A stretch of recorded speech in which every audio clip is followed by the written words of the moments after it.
I hired a handyman named Sal to fix a leaking roof and accidentally hired the closest thing to a father I would ever have.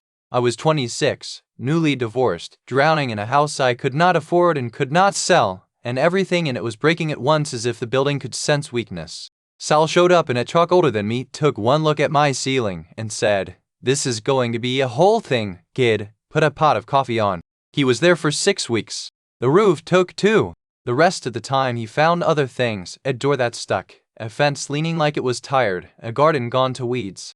I realized now he was inventing reasons to stay because he could see, the way older men can see, that the house was not the thing that was broken.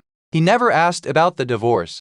He just handed me tools and expected me to hold the other end, and somewhere in the holding of other ends we talked. He taught me to fix a faucet, to patch drywall, to check my oil. All the small competences my own father had left the world before teaching me. He told me his son had died young, and that he had built half the decks in the county trying to outrun the quiet of the house he went home to.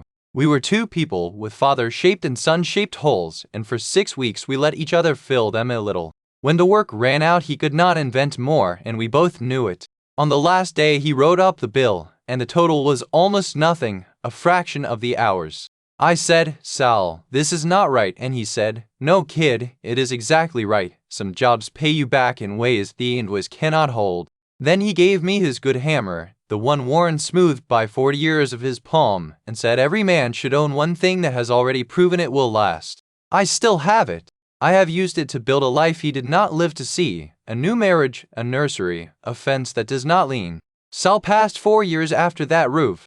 I only found out because I drove by to show him the deck I had built myself, wanting him to see that the lessons took, and a neighbor told me.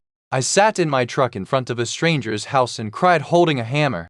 I use it still, gently, the way you handle something that is more than a tool. And when my own kids are old enough, I am going to teach them to hold the other end, to patch what leaks, to check the oil, and eventually to give away their good hammer to some lost young person who needs a reason to believe the house can be saved. That is how it works. That is how he saved me, one invented job at a time.